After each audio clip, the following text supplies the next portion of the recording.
We'll get started. Good evening, everyone. Welcome to the bonus week of our Tuesday night trainings. We've been getting together for the last 4 weeks. This is our 5th week talking about what does it look like for us to not only discuss justice, but to be actively a part of bringing about justice in our community and in our nation. And this week we have a special guest that I will introduce in a moment. We usually have a time for us to talk and then a time for us to break out in sessions. We're going to spend the entire hour together, and we will be taking questions. So if you have questions as you're hearing the conversation happen, please write it in the chat, and then T will be taking questions and sharing them with us so that we can make sure that we're discussing some tangible next steps. So I don't want to talk too long because I'm looking forward to hearing from someone I consider to be a good friend, mainly because she has helped me grow in the last 2 years. Her name is Rachel Brooks. She is the lead organizer of BUILD. BUILD stands for Baltimoreans United in Leadership Development. It's community organizing that happens here in Baltimore. Many of the stories, actually all of the stories you've heard me share of the work I've been involved in has been because of BUILD. And the reason I'm involved and I have grown as a leader is because of Rachel. So she's with us tonight, and I'm glad that my worlds are coming together, El Cewivo Community Church and BUILD. So without me speaking anymore, I'm gonna let Rachel say something about herself. And again, as questions come to your mind, please share them in the chat so that we can make sure they are part of the conversation. Rachel? Wow, what an introduction. I'm really honored to be here. This is gonna be a really fun night. I wanna ditto back to Reverend Hopkins that, in the world of organizing, relationships are everything. And it has been an honor to be able to learn and grow alongside you as well. So thank you for inviting me tonight. You guys, I hope that tonight is as much as possible if we could imagine that we're in the same room together, which I know is very hard to do. But in my ideal world, this is a real good chance we have a conversation for us to all get to know each other and really learn from you as much as possible. I'd like to try to listen as much as I can for this hour to hear how you all are feeling called, what you're learning from each other, what you're learning in this moment. But to share a little bit about myself, about who I am and what the work of BUILD and organizing is. I'm the lead organizer of BUILD, Baltimoreans United Leadership Development. We are the city's oldest 40 years of community organizing citizens power organization in Baltimore City. It was started in the wake of the civil rights movement, actually in the tail end of the civil rights movement by the Black church here in the city, by real 4 giants of the civil rights movement that started to realize that a lot of the things that they had fought for in the 60s didn't come to pass for their own city. And they wanted to experiment with a different type of way of building power to bring investment into their communities. And so they launched this organization called BUILD, which was it's a volunteer organization of leaders like yourself who put their money, put their time into creating their own organization and hire organizers like me to help them on their vision. So when you think of BUILD, the head of BUILD, the face of BUILD, it's not me. It should be people like yourselves. But I get the fun job of being able to work with creative people who are trying to figure out how we use our own power to invest in places where the system is intentionally disinvested. So a little bit about me. I'm a probably 10 generation church lady at this point. I'm the great granddaughter of many a Baptist preacher. So if I go on too long, just wave your hand and tell me that. But I actually got into organizing when I was in a tumble with my faith. I was a graduate of Wheaton College, and a number of my experiences growing up in the evangelical church led me really wondering, where is God now?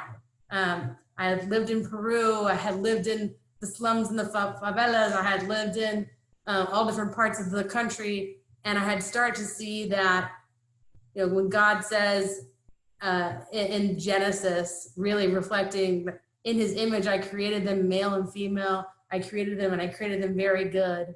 But so much of my world did not send that message to me. In fact, depending on where I lived in the city, I got a very different message. I got poor schooling. I got poor buses. I got poor food. I got poor safety. And none of those messages communicated to me that I was very good. But here I had this sacred text saying, in my image, I created you. Male and female, I created you. You're very good. But there were all these things getting in the way of me being able to feel that and trust that. And I through a lot of swearing, frankly, back and forth between me and Jesus, I said, you have 1 year to find me a people, a community of faith that actually does what they say they're going to do, that actually brings some power and some justice here, or I'm done with you. You get a year. Within a year, I was sitting in some church in DuPage County, Illinois, with a Lutheran pastor wearing a 10-gallon hat from Nebraska, a Mexican Quaker woman who had organized with the Sandinistas in Mexico, and a Jewish rabbi. And they were all running an action on the Republican county executive for jobs for the unemployed and the underemployed. And I sat there in my seat watching this as 50 Syrian Muslims walked into the room with 25 African Americans who walked into the room. It was the most diverse thing that I had seen in DuPage County, Illinois. And I know y'all don't know what that means, but just trust me and know that that means something. And I remember looking up at the sky and saying, I just lost. Okay. And I've been an organizer now for the last 10 years, working alongside people of faith, trying to bring about justice ever since then. So a little bit about what motivates me is I am a descendant from the largest community here in Maryland and Virginia. I'm a Quander. That history matters significantly to me. You can trace the land of the Quander family all across Alexandria, Virginia, and up here into Montgomery County, and places where this family created a whole legacy for themselves. But through eminent domain and a number of different things, the tactics that power uses, my family is now buried under shell gas stations and in floodplains and under roads and under highways. And part of my mission is to take back what has been stolen in order to show the body of Christ that I see that they are made in the image of God. So that's a lot of what motivates me and why I'm here tonight. But what I've been told by T and by Reverend Hopkins and by Brian is that you all have been having conversations the last several weeks that you're angry and that you want to know what to do and how to go next. Is that accurate? Can I see like nods and waves on the call? I'm going to break T's heart here, but I'm going to actually ask that instead of typing things into this chat, I know I'm going to break the rules. Don't get mad at me, T. But would it be possible if you could all take 1 minute each and just think to yourselves, what is if I could change one thing in Baltimore City, if I had the power to do one thing, what would that thing be? And be as concrete and specific as possible. I want you to think about that. And the follow-up question that if you're in the room with any organizer is always going to be why, and tell me a story about that. Yes? So what's the one thing, if you had the power to change in Baltimore City, you would do? Why? And tell a story about that. And I think if we were willing to do breakout groups, Brian, if that's possible, then we could do that for like, everybody could get a minute each. And if you don't do it in a minute, because I know we're some church folks, we talk a lot, okay? If we don't do it in a minute, not everyone's gonna get to go. So what's your story? And then we can come back and share a few with a larger group if that works. Welcome back, everybody. I was only in a group for a little bit, but the conversation we had was really good. So if there's one story that you want to lift up from your group, that you feel like you really want to share, can somebody nominate, like pick on the person in your group, you're saying, hey, you got to share that story. Let's let the group benefit. When we talk about organizing, we talk about the value of institutions. We talk about the role of mediating institutions. Have you ever, raise your hand, you've already heard anything like this before? So institutions at their best, like when you think of the role of the church, if you will, at their best, is that they are responsible for the people inside of them and the people that they're connected to. And their role is to be a buffer between the community that they're accountable to and the pressures on all of the families. I wish I had a flip chart. I don't have a flip chart, but you have the family right here, and you can think of violence. You can think of lack of education. You can think of poor street lighting. You can think of lack of grocery stores. You can think of names. Unmute yourself real quick and name another pressure that you see that are on families that you're connected to or you're concerned about. Addiction, mental health issues. Addiction and mental health services, or lack of beds. Lack of reliable transportation. Lack of reliable transportation. Incarceration. Incarceration. Over-policing, right? If you have the family right here, and you can imagine all of these pressures are arrows that are pushing on the family unit. Whatever that family looks like, it's 2020, right? Whatever that looks like, if that's your chosen family, whatever that is. The role of an institution is supposed to be a buffer around you.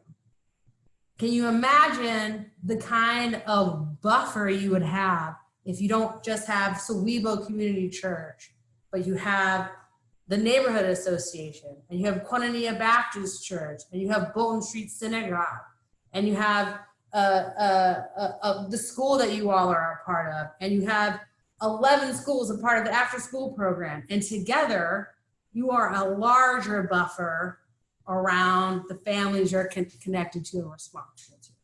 You also have much more power to operate.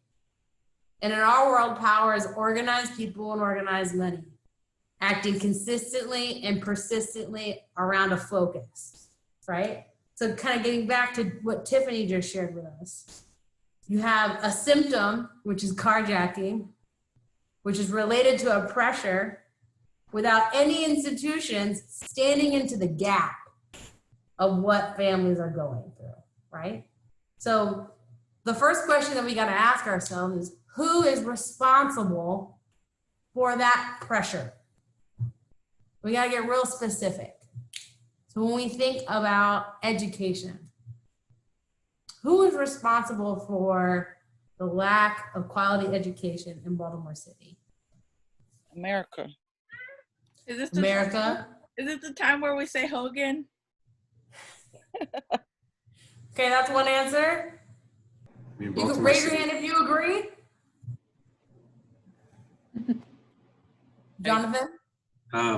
Baltimore City Council in terms of allocating funding. City Council? Systemic oppression. Okay, systemic oppression, and we gotta name who operated that way, right? So over the last 40 years, every single mayor has run on a campaign about investing in our children.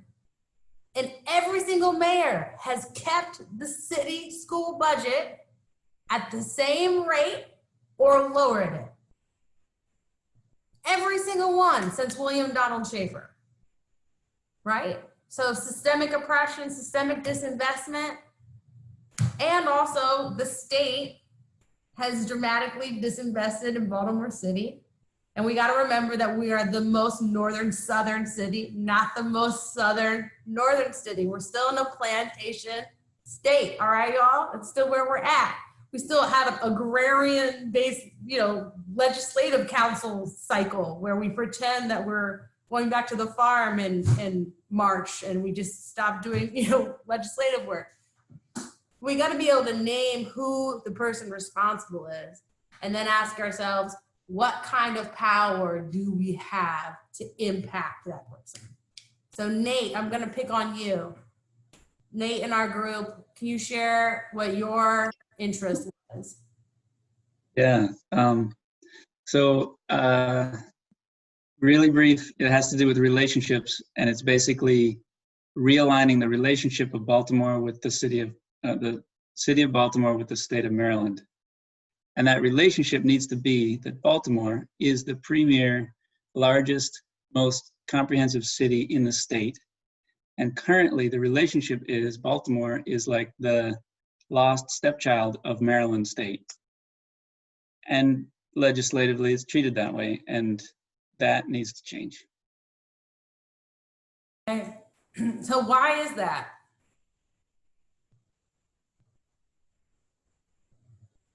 I think it's racism that translates into policies that are also racist, that keep people segregated in certain places poor. Who else? I like that. Who else? A lot of the people, including myself, who work in the city don't live in the city. So it's like you're financing Baltimore County, all the other counties, but not the residents who live there. They should be the ones who are working in the city. Why does Baltimore County get more money or more state support than Baltimore City? Racism? In this era and in this administration. Oh, it's because of the political connections. I guess the governor's relationship with the county. So yeah, so we're getting there. Pastor said we wanted to do a little bit of what we call power analysis. We're even if you don't know it, we're in the middle of one right now. We're thinking through how all these things relate, right? So part of the reason why that is, at least in this administration, and we got to say up front, we are a nonpartisan organization. I don't care who's in that seat. I care if that person reacts and responds to your interests and operates and related to your values. That's it. We got to be agnostic about that. Not because we don't personally have beliefs or opinions. We do. But ultimately, whoever sits in the mayor's seat, whoever sits in the governor's seat is there, and we have to have enough power to interact with them, right? It's a world as it is versus the world as it should be. But that said, let's be specific. Governor Hogan won this state and is constantly rated as #1 or #2 of the most favorite governors in the country. And he did it without winning Baltimore City. He didn't need Baltimore City to get elected, which is why the first thing he did when he got into office was cut the red line on his transportation. Yes. Because he wasn't going to be held accountable. It happened in Baltimore City, right? Whereas other governors in their election path come through the city in order to get that seat. They react differently. So our first question is, if we want a more quality transportation system, Jonathan, or if we want more resources in the state to value Baltimore City, we have to get the governor to react to us and to need us. And in this case, that means we need more relationships in the places where they vote for him. What would it look like to build relationships with key institutions in Baltimore County, in Harford County, in Frederick, in Montgomery County, in Anne Arundel County? Which is why, as members of BUILD, you're not just, when you pay your dues into BUILD, you don't just pay to Baltimore. You're investing in Maryland Industrial Areas Foundation. You have sister organizations just like this in Montgomery and in Howard and Prince George's, because we need statewide power to bring resources here, right? And vice versa. What about another one? I know we're running out of time, but I think we're starting to think through. You guys want to get into action. You want to know what to do next. This is how it starts. You got to think, what is the key pressure on ourselves? What are we called to as a community? What is it that the people that we are accountable to say they want and need? And who is the person that has the power to make that decision? What power do I have to influence that person? It's the beginning of a power analysis. One thing I want to note is, I think people don't understand organizing, and they think organizing means being combative. That because the governor is doing X, Y, and Z, what we should do is we should go down to town hall and we should shame the governor and we should yell at the governor and we should spit at the governor and we should say, you're terrible, right? Now that might be what you want to do on Saturday. That's fine. You're allowed to do that if that's how you feel, okay? But that is not what organizing is. We gotta rethink that. We somehow the trope of organizing is just like yelling and signs, just loud signs, just waving all the time.